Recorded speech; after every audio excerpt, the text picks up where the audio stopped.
você estiver anotando, eu vou te dar os tópicos. Então, a gente vai colocar 8 pontos ou 8 passos que nós aprendemos até agora desses 21. Serão 21, nós estamos até então no 8º.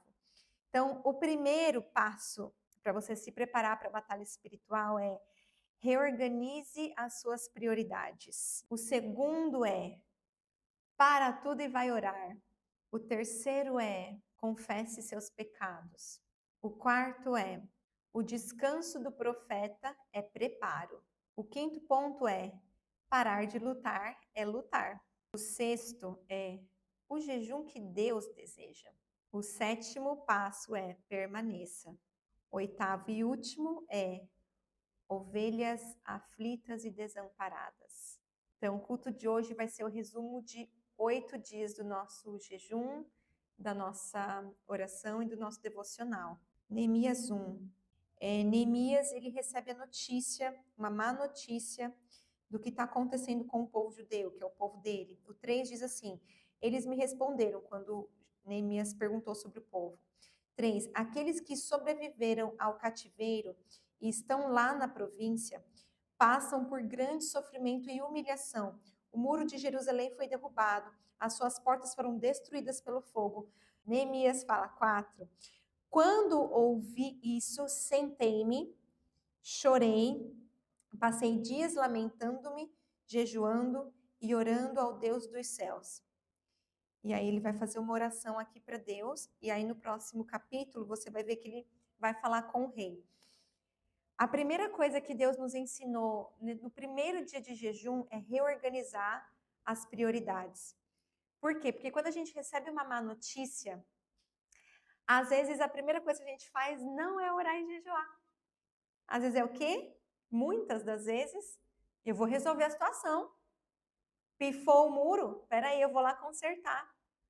Perdi o emprego? Peraí, eu vou começar a mandar currículo agora. Ai, aquela amizade, aquela pessoa saiu da minha vida. Não, calma, eu vou atrás. Mas antes de qualquer coisa, você já parou e orou para ver o que é que Deus tem com isso. Qual é o próximo passo? Um dos grandes erros da batalha espiritual são 8 passos ou 8 ensinamentos de como batalhar espiritualmente. Então, a primeira coisa é reorganize as suas prioridades. Por quê? Porque Deus, ele é o Senhor da guerra. Se ele não estiver com você, não adianta o que você fizer, você não vai ganhar. Tenha a absoluta certeza que Deus não está só com você. Porque às vezes a gente faz isso, sabe?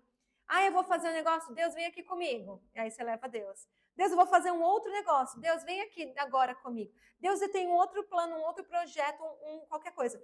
E você leva Deus, mas isso não é priorizar Deus. Deus, ele não quer ser só o centro da sua vida. Ele não quer só fazer parte, ele quer ser o número 1. Tem que ser os dois juntos, centro e número 1. Porque ele pode ser número 1, eu ticar, né, a caixinha, e começar a fazer o 2, 3, 4, 5 sem ele. Porque eu já orei, já busquei, mas ele não foi comigo no restante do processo. E o contrário também. Às vezes você quer colocar ele em tudo, mas ele não foi o primeiro. A ordem dos fatores altera sim o produto. Então, esse é o ensinamento número 1. Número 2, está no mesmo texto. Para tudo e vai orar. Não tem como a gente ganhar batalhas espirituais sem oração. E aí se explica, ai pastora, mas por que tem que orar todo dia? Todo dia você manda link lá para orar. Todo dia. Porque a gente tem que meditar na palavra todo dia, orar todo dia. Para que servem essas coisas? Disciplinas espirituais, elas vão te ajudar nesse dia da batalha. Por quê? Porque se você deixar para orar só quando a batalha chegar, só quando o gigante chegar, só quando a situação vier, vai dar ruim, porque você não é hábil naquilo. Se a oração é um instrumento, uma arma de guerra, você precisa saber manuseá-la. Aí você não sabe como orar, o que orar, porque a oração é basicamente legalidade, você saber de Bíblia e você orar, falar aquilo que está escrito. Se você não tem esse relacionamento com Deus, como a gente vai conseguir batalhar? Já parou para pensar nisso? O número 1, coloque Deus em primeiro lugar. Número 2, oração. E aí eu quero que vocês abram comigo em 2 momentos aonde Jesus, não precisando, nos ensina a orar. Primeiro está lá em Lucas 5, você pode abrir em Lucas 5,16. Jesus, porém, retirava-se para lugares solitários e orava. Jesus, ele tinha a prioridade certa. Jesus, ele sabia como usar das armas espirituais. Lembrando que Jesus, quando ele terminou não, né? Quando ele foi batizado, ele foi levado para o deserto para ser tentado. E tudo que ele falava era uma oração. Orar, o sentido da palavra oração é falar, não é? Então, ele falava aquilo que estava escrito.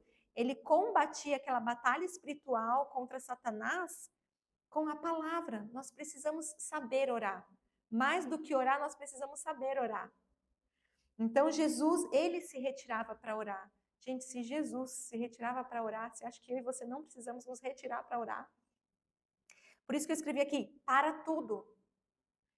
E eu vou ser bem sincera, eu acho muito exemplar os muçulmanos quando eles param tudo. É tudo mesmo. Se você for na época do Ramadã, se estiver andando na rua, apitar lá, ele vai parar. Se ele estiver na rua, ele vai ajoelhar na rua. Se ele estiver em qualquer lugar, se ele estiver no trabalho, ele vai parar o trabalho e ele vai orar ali, fazer a reza dele ali. Sabe? Então, a gente precisa ter esse sentido, essa noção de onde está, qual o lugar de prioridade que a oração, como disciplinas espirituais e as outras disciplinas espirituais, aonde elas estão na nossa vida, qual é a prioridade que nós damos. E mais um versículo falando sobre isso também, Mateus 14, 23. Tendo despedido a multidão, subiu sozinho a um monte para orar. Ao anoitecer, ele estava ali sozinho, e o sozinho se repete aqui, percebe? A gente precisa de um tempo a sós com Deus. A gente precisa de um tempo a sós de sentar ou de deitar, da forma que você quiser, ou ficar de pé, mas a gente precisa ter um tempo a sós. Qual é o seu tempo a sós com Deus? E aqui é interessante porque Jesus ele estava trabalhando para o reino. E às vezes a gente se distrai trabalhando para o reino, fazendo coisas para a igreja, fazendo coisas, né, para o mundo, para o secular. Eu também trabalho no secular. Qual é o momento que você para tudo e vai orar? Você já teve aquela experiência de Deus falar com você, o Espírito Santo te incomodar e você precisar sair correndo para o banheiro, para uma salinha, e você falar, fala Deus, o que o Senhor quer falar comigo? Às vezes a gente precisa, sabe? Desses momentos. Eu não estou falando de longas orações, eu estou falando de Deus, parei tudo aqui. O que o Senhor quer ouvir? O que eu tenho que falar? Às vezes você para tudo e você fica ali, esperando qual que é a movimentação de Deus, o que Ele quer. Sabe, a gente precisa dar atenção para aquilo que é prioridade para Deus. Terceiro, confissão de pecado. E eu quero abrir novamente lá em Neemias. Final do 6, diz assim, ó. Na oração dele, ele fala, ó, que os teus ouvidos estejam atentos e os teus olhos estejam abertos para a oração que o teu servo faz hoje. Dia e noite. Olha como ele vai usar a oração. Em favor dos teus servos, povo de Israel. Confesso os pecados que nós, os israelitas, temos cometido contra ti. Aí, olha só o que ele fala. Assim, o meu povo, temos pecado, agido de forma totalmente corrupta e vergonhosa contra ti. Não temos obedecido aos teus mandamentos, aos estatutos e às ordenanças que deste a Moisés. E aí eu vejo uma estratégia aqui. Porque Neemias, ele vai pedir perdão por ele, pela casa dele e pelo povo dele. Neemias, ele estava exilado. Neemias não estava com o povo dele. Neemias estava servindo ao rei num palácio. Ele não havia cometido esse pecado, mas ele pede perdão pelo pecado do povo dele. Ou seja, esse é um dos maiores papéis do intercessor. Aquele que intercede. Às vezes você está intercedendo por um familiar, por um amigo, alguém que você, né, deseja muito bem, que você quer que né, saia da vida que está vivendo. Por alguma razão, aquela pessoa está presa naquilo. Precisamos pedir perdão. Gente, aprenda uma coisa, isso é básico, muito básico da batalha espiritual. Não tem como ganharmos batalha espiritual nenhuma, de qualquer nível que seja, com pecado. Porque você precisa de Deus ao seu lado, certo? A palavra diz: se Deus é por nós, quem será contra nós? Ele precisa ser por nós, número 1. Deus, ele é justo, Deus, ele é santo, Deus não se mistura com o pecado. Nós não podemos estar em pecado para batalhar espiritualmente, nem por nós mesmos, nem por ninguém da nossa família, nem por um povo. Então, a primeira coisa que ele faz, pequei, pecou todo mundo, em nome de Jesus, perdoa. Se fosse nos dias de hoje, né? Jesus ainda não tinha morrido aqui. Sabe, a gente precisa eliminar pecado. Então, o terceiro ponto que nós aprendemos já assim no início, no terceiro dia do jejum, é pedir perdão. Então, se tem alguma situação, como todos nós temos, que necessita ser confessada, procure um justo, a palavra fala. Vai na sua liderança, no seu pastor, na sua pastora e confesse pecado, porque você não pode entrar em batalha espiritual. E às vezes você está batalhando, você é crente, você ora a Deus, você para tudo e vai orar. Deus é a sua prioridade. Você fez o passo 1, o 2, mas o 3, Satanás está te pegando.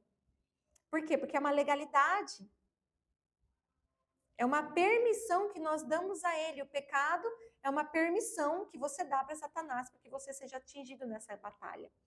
Então, isso precisa ser eliminado. Isso está desde o capítulo 1 de Neemias. Eu sugiro muito você ler todo o livro de Neemias. E tem uma pregação completa no nosso Instagram também, de 2 partes, só sobre a batalha de Neemias e o que ele fez, mas desde o capítulo 1. O que Deus deu para ele de batalha espiritual, de estratégia para essa batalha espiritual é reorganizar as prioridades, parar tudo e orar. Terceiro, confessou pecado.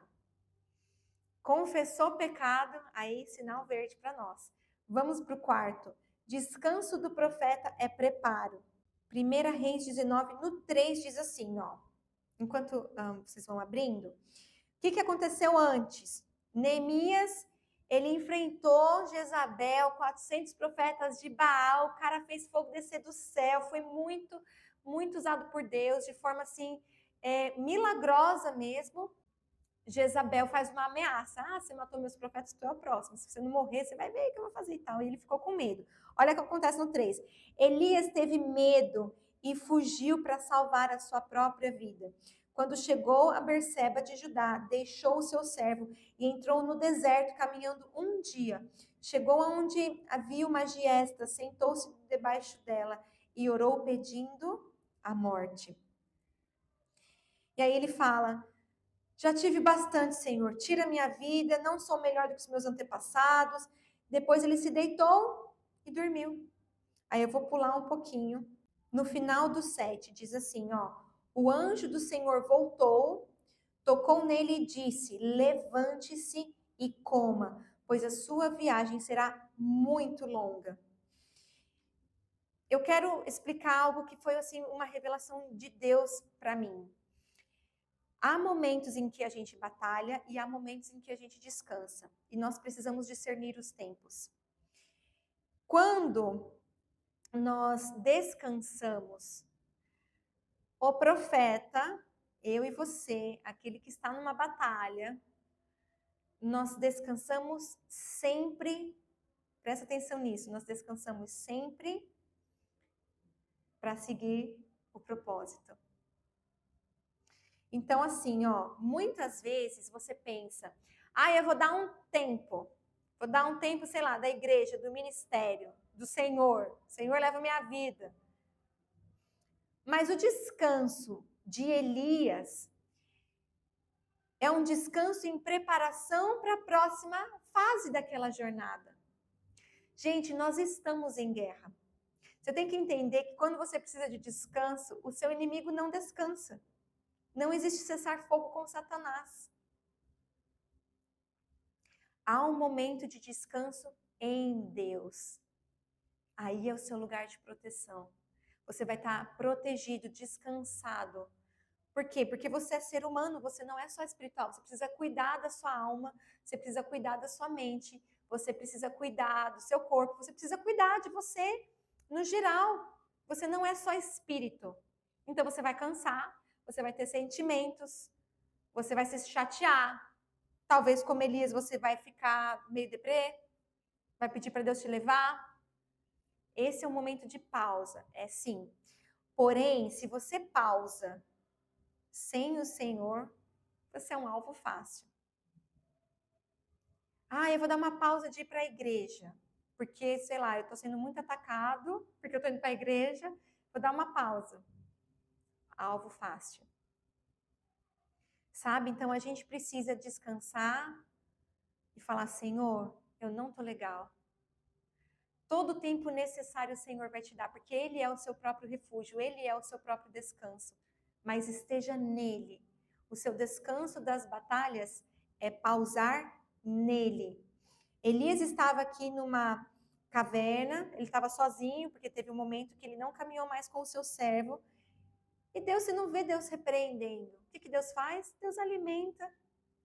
Deus deixa ele dormir. Deus o prepara para a próxima fase. Então, olha só, depois de você reorganizar suas prioridades, de Deus ser o número 1, depois de você ter disciplinas espirituais, de você parar tudo e orar, depois de você confessar pecado, aí você tem uma bandeira verde, um sinal verde para ir. E aí, quando você vai, às vezes você cansa, porque a batalha cansa. E aí, o seu descanso tem que estar no Senhor. E aí, para mim, a próxima fase, o próximo ponto, 5, é uma das partes mais difíceis da luta. É parar de lutar é lutar. Alguém entendeu isso? Parar de lutar é lutar. O que isso significa? Salmo 46, 10 diz assim: parem de lutar e saibam que eu sou Deus.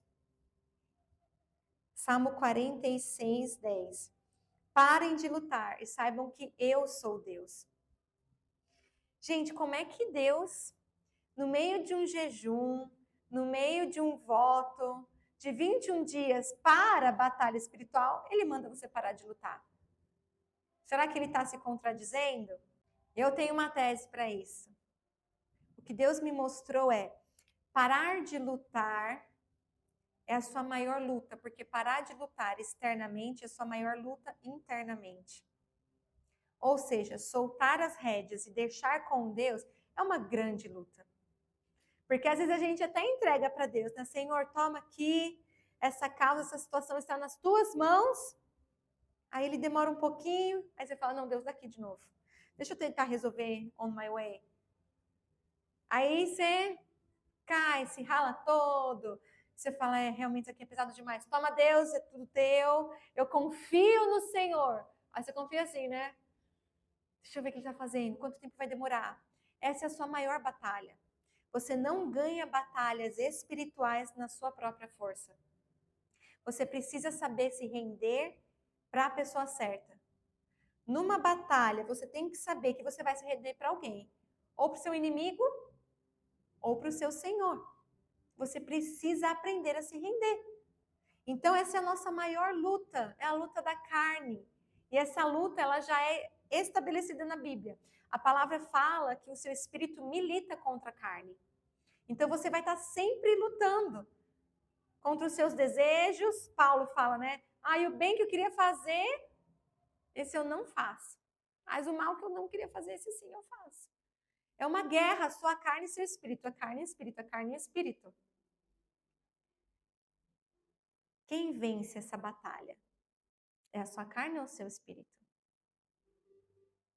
Como faz para o seu espírito vencer? É soltar as rédeas. É entregar tudo, tudo, tudo para o Senhor. Amém? Sexto ponto do nosso tópico é o jejum que Deus deseja. Isaías 58, 6. O jejum que desejo não é esse? Soltar as correntes da injustiça, desatar as cordas do jugo, pôr em liberdade os oprimidos e romper todo o jugo. Depois de todo esse passo a passo dessa guerra espiritual, nós estamos em um período de jejum, de oração, e o Senhor fala assim: qual é o jejum que eu quero? Gente, o jejum que Deus quer é justamente isso. soltar as correntes, desatar as cordas, pôr em liberdade, romper julgos. Pessoas estão escravizadas pelo inimigo. Pessoas estão cativas. Pessoas estão sofrendo e vivendo uma vida feliz na terra, com um vazio gigante no seu interior. Uma vida feliz nas redes sociais. E tão depressivo que só o travesseiro sabe. O jejum que Deus quer, aquilo que Deus quer nessa sua batalha, é que você vá em frente ao inimigo daquilo que está tentando te manter preso e manter outros presos. Porque quando você entende tudo isso, você sabe que o próprio Deus, ele te faz esse soldado capaz de ir e desatar, de ir e romper, de ir e vencer. Amém? O 7º ponto, eu coloquei permaneça. João 15 vai falar que ele é a videira e o Pai é o agricultor. Ele corta todo o ramo que estando nele não dá frutos. A gente precisa permanecer. Essa vida de pé na igreja, pé no mundo, pé na igreja, pé no mundo, isso vai te levar para o inferno. Porque a palavra fala aqui, ó, ele poda, ele corta, ele arranca fora todo aquele que não permanece, que não está na videira. Ele é a videira, o Pai é o agricultor. Nós somos os ramos e nós precisamos dar frutos, amém? E o último, ovelhas aflitas e desamparadas. E vocês vão entender o que isso tem a ver com o jejum. Mateus 9:36 diz assim, ó, Jesus, ele estava lá com as multidões, e aí diz, ó, ao ver as multidões, Jesus teve compaixão delas, porque estavam aflitas e desamparadas, como ovelhas sem pastor. De novo, permaneça. Uma ovelha sem pastor, ela fica aflita e desamparada. Uma ovelha sem pastor, ela fica aflita e desamparada. Não existe, gente, depois que Jesus ele ascendeu aos céus, nós não conseguimos permanecer nessa terra desconectados daquilo que ele estabeleceu, que é o corpo. Ele estabeleceu a igreja, não foi uma religião. Foi Jesus quem estabeleceu a igreja. A igreja é o corpo. Ele vai vir buscar a igreja, a noiva, o corpo. Nós precisamos estar conectados.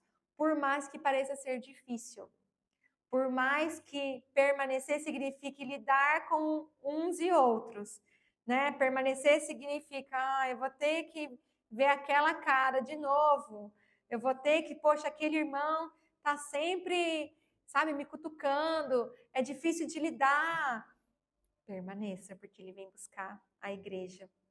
Amém? Então, esses são 8 passos para você ser bem-sucedido na sua batalha espiritual. Sem um deles você não consegue. Se você for uma ovelha que anda sozinho, você é um alvo fácil do lobo. Se você não permanece, não tem como você ganhar uma batalha sozinho. Se você não faz o jejum que o próprio Deus deseja, que é libertação, libertar cativos, romper julgos, você não consegue. Se você não consegue saber qual é o tempo de pausa, de descanso no seu Deus, no seu Senhor, que Ele é o general, o Senhor da guerra, você não consegue vencê-la. Se você não confessa pecados, muito menos ainda. Não existe ganhar guerra espiritual se não confessar pecados. Se você não ora, se você não para tudo e vai orar, você não consegue vencer a batalha. E principalmente, se você não tem Deus como prioridade, você não vence batalhas espirituais. Amém? Eu vou encerrar aqui. Hoje foi bem didático. Ponto 1, 2, 3, 4, 5, 6, 7, 8.